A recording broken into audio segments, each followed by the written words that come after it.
The Newsday continues here on One News Now Business. I'm Diego Castro. Here are the biggest stories on the economic and corporate fronts. Global rice prices soared to their highest level in 15 years. The Thai Rice Exporters Association reports that prices of Thai white rice, 5% broken, has climbed to $650 a ton. That's 2.5% higher compared to the previous week and the highest since October 2008. Higher rice prices are mounting on concerns that increased demand and the impact of El Niño will further tighten supplies. The El Niño phenomenon is also very much a concern here in the Philippines, with the Bangko Sentral acknowledging that risks to inflation outlook remain on the upside. The central bank, though, still decided to retain its 2 to 4% inflation target until 2026. These include increases in transport costs, power rates, and oil prices. The central bank also cites a strong El Niño episode, which is seen to persist until the second quarter of 2024. The BSP estimates that the dry season could impact inflation by 0.02% next year. The Bangko Sentral also earlier said it was maintaining a hawkish stance due to possible supply shocks brought about by the El Niño.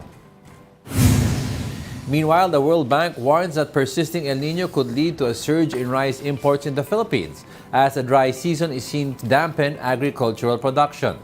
The World Bank says the Philippines may be forced to source rice externally to account for supply shortfall.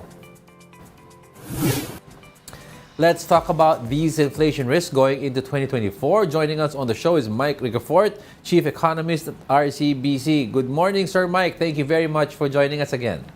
Hi, good morning, Diego, and to all your viewers. Yes, sir. Let's get right to it. Global rice prices, it's hitting a 15-year high. Now, the Philippines is also dealing with the threat, of course, of El Niño. Now, what do we make of these risks?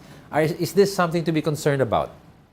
Well, it really is a function of the weather. If depends on how rainfall would be reduced, because if we would see that that would reduce output and production of rice and the supply of local palay and rice, and that could lead to also the need to import more rice. But of course, it's a matter of managing well the rice inflation going forward, because Yes. Why is that important? Rice accounts for nearly 9% of the inflation basket. Yeah. So if we do a sensitivity analysis, for every 10% increase in local rice prices, so that would mean almost 0.9 percentage point to be added to the headline inflation.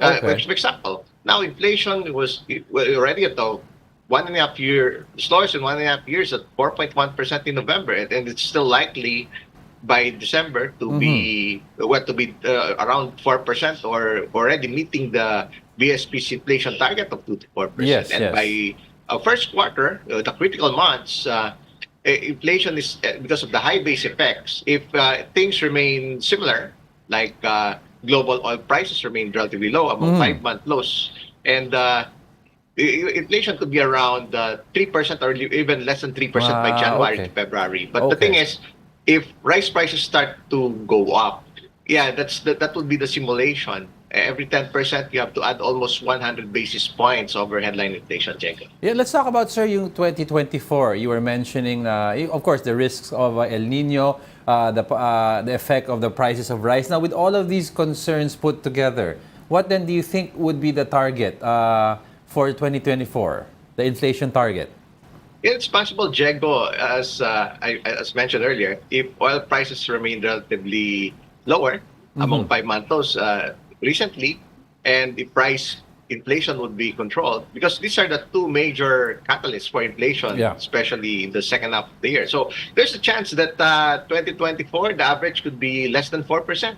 It's around 3.6 to 3.7%. So there's a great chance to already meet the business inflation target. So what would be the consequence of that? If that's the base, somewhat also somewhat the optimistic case and scenario. If the inflation target is achieved below 4% average for 2024, there's a good chance to, of course, to continue the pause in policy rates, and more importantly, if the Fed starts cutting rates, as already signaled by Fed officials through the dot plot, 75 basis point cut, but the markets are pricing in Uh-huh. double than that, 150 basis point Fed rate cut. So if the Okay. Fed eventually starts cutting rates early this year, there's a good chance to be for local monetary authorities to match those cuts. And that would be justified by the fact that inflation would already be within and well anchored into the BSB's target, because that's their penultimate objective, the mandate Okay. of price stability being achieved. And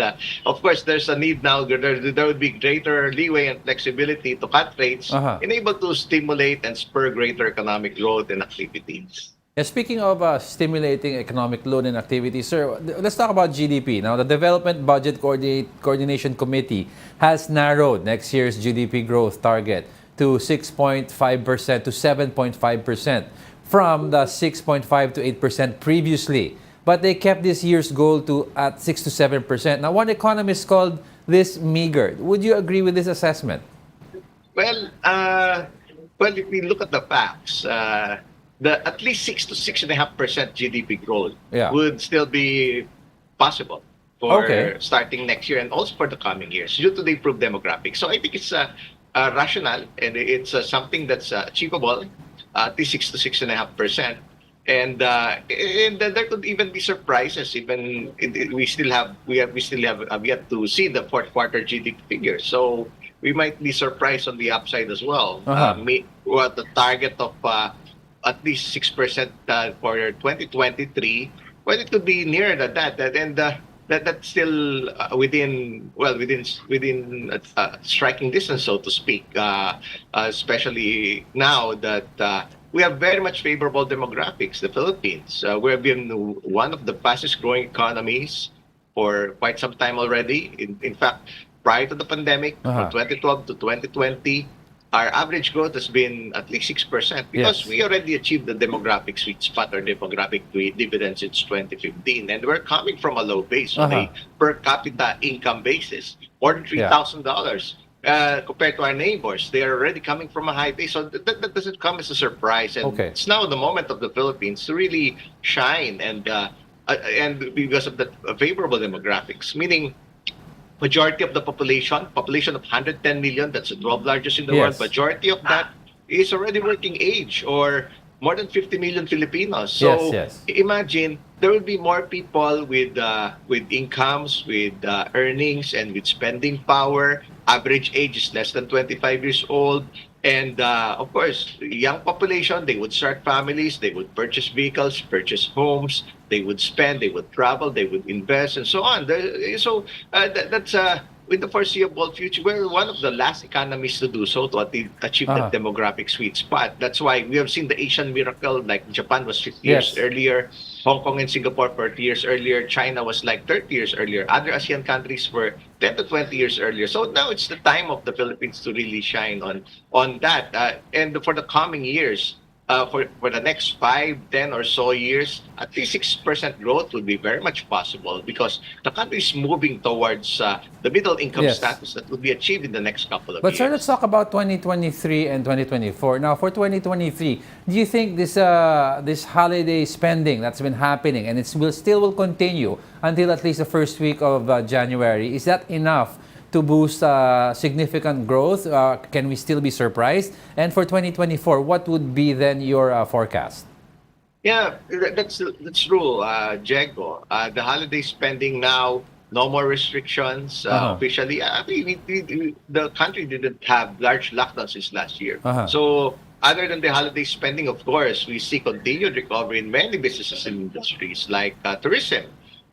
Both local and foreign tourism continue to pick up and would continue to do so. Would Mm, continue okay. to recover. Other hard hit businesses, especially the MSMEs, with now children back to school face to face for more than a year already. Yes, So yes. that would continue on, and also other services industries that were also hard hit by the pandemic. So the recovery mode is still there, and we are now expecting. Well, now inflation is easing. Yes. That would facilitate eventually Well, what's really key here, Diego, is that economic growth would be much faster than inflation growth. Okay. Now, if GDP growth for next year would be at least 6 to 6.5%. So If 6 to inflation 6.5%. Okay, okay. yeah, that's much higher than the increase in prices.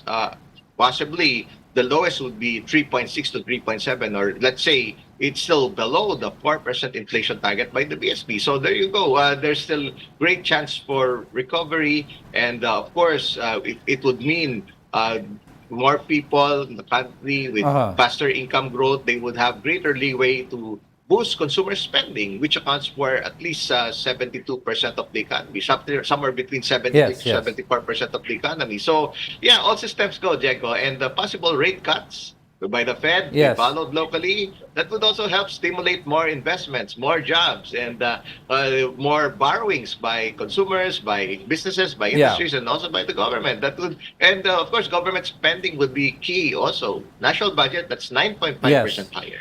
And that's the national budget that's at least 21% of GDP. If that is fully utilized, learning from the lessons earlier Yes. this year, that would contribute at least 200 basis points to GDP growth. If GDP growth would be at least 6% next year, government spending would account for more than one third or more than Okay. 200 basis points. So those are the key growth drivers, Diego. That's why Well, it's well, very sir, much everything calculated. everything sounds good, sir. Now, but of course, there's also risks that we should look out for. Now, what are these risks na babantayan talaga natin, sir? And what are, as you mentioned, the bright spots? But what should we really look out for carefully? And you used the word kanina, sir, a few times, word recovery.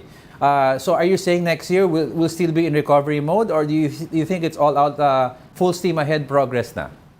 Well, it's other parts of the economy, some industries, some of them are moving towards pre-pandemic levels. Some of them are already at much higher compared to the start of the pandemic. So, yeah, that would be the room for recovery, so to speak, Okay. especially the hard-hit ones like tourism, like MSMEs, and other services sectors. So, and also, of course, the risk factors still prices, Okay. inflation, because we're at the mercy of geopolitics. So far, so good on geopolitics. The Israel-Hamas war has been managed well by the world powers. That's why oil prices have gone down much lower. Now at around $74 per barrel for NYMEX. That's Okay. lower compared to the start of the Israel-Hamas war when it was doing around $82 to $83. Yes. The start of the yeah the Russia-Ukraine war, it was $92. So it's not much lower because the central banks have done their jobs worldwide. The Fed, they have tightened, they have restricted monetary policy, they slowed down demand. That's why the demand for oil and other commodities was also somewhat subdued because of higher financing costs. Now, yeah, that's still a risk if the higher for longer. Well, the policy rates is still a wait and see, but of course, there's already some optimism that these policy rates by the Uh-huh. Fed and BSP would be cut. So it would remain relatively elevated, of course, because the central bankers are also watching the geopolitics, if that would continue on, the diplomacy, the world powers managing it well, and making sure that inflation goes back, is well anchored and goes firmly back to the central bank targets. And secondly, we have El Nino. El Nino, of course, that would the impact on food prices, especially rice, reduce rainfall. So it's really the measures that would matter, like of course the measures to make sure that the local supplies are secured, either to increase Yes. productivity and of course to partly temporarily through importation to make sure there are ample supplies and keep the temper any price pressures, so to Okay. speak, and keep inflation at manageable levels, especially rice inflation. So, of course, other geopolitics, we have the tensions between China and the country, Yes, the yes. disputed waters. So that's also being looked at. If it would remain would it be well calculated? Would it be well controlled? Because we don't want Yes. escalation to a conflict or a possible war Well, related to that. that's right. That's right. That's why that's also being watched out for the coming years. But so far, it's recovery mode in the U.S. to lower interest rates, hopefully, and that would be matched locally. And those are the signs of things to come. Well, So it's much more positive. It's much more better. Well, it's really nice to hear that, sir. And of course, as usual, thank you very much again for your insights and for joining us. And happy holidays, happy holidays, by the way, sir. Yeah, thank you so much, Thank you. Diego. Thank And you. your viewers, happy holidays, Happy everyone. holidays. That was Mike Ricafort, the chief economist of RCBC. We'll be back with more stories after the break. Keep it here on One News.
You're still watching One News Now. I'm Diego Castro. A supermarket industry group assures the public that there will be no further price increases for Noche Buena items until the end of the year. Some consumers, however, are still having difficulties finding affordable products in the market. Here's the report. Before going home to Cagayan Valley, Evangeline first bought large boxes of biscuits as souvenirs for her relatives. However, her initial budget of 1,000 pesos was only enough for 2 boxes of biscuits and some grocery items. Laki ng pinagbago ng mga presyo ngayon sa dati kumpara sa dati. Mylene also noticed that the price of all-purpose cream she usually purchases has increased since her last buy in August. With this, they had to make some adjustments to the pricing so the wallets of their customers won't bleed dry. Konti lang naman po ang presyo pinapatong po namin kasi po mahirap naman po magtaas ka po ng price mo kasi baka wala na pong bumili. Pero hindi po masasacrifice yung lasa. The Philippine Amalgamated Supermarkets Association has since assured that Noche Buena items won't be a burden on the pocket. They claim that the prices of these items will no longer increase until the end of the year. This December, wala nang tumaas actually. Everybody has already prepared. Pricing is a management strategy. They've already prepared as early as probably September, October. Magkano natin ibabagsak yan come December para pantay-pantay nationwide, assuming proper ang ating distribution and assuming proper ang ordering ng mga tindahan na to. But if you're tight on budget, the group suggests including some grocery hacks to ensure that your Christmas feast is still complete. Instead of spaghetti, they say you can use different types of noodles instead. Malamig ang hangin, so tamang-tama, mainit na higop ng sabaw ng sotangon. Be creative, swak sa budget. Diba? Sa pangailangan, angkop sa ating pagsasama, pagtitipon-tipon during Christmas Eve. You can also substitute the usual brand with something more affordable, yet still of quality. They also suggest checking the label because sometimes it's the same company that produces, but with different packaging and brand. They also recommend exploring the sales section of the grocery store, which may contain some good bargains. Go out and look for these items, sulit na sulit, diba? Even if they're near expiration, but most of the time hindi pa near expiration yan. Meron pang 2025 mag-expire. Pero sinesale na nila. For those looking for queso de bola and ham, don't be surprised if they're frequently available or out of stock in some grocery stores. There seems to be an issue with distribution, especially since the stores ordered just enough to coincide with the holiday season. The group also expects that shoppers will once again flock to supermarkets before the new year. And those are the top business stories of the hour. I'm Diego Castro. Join us again at 2 p.m. We are One News. All sides, all the time.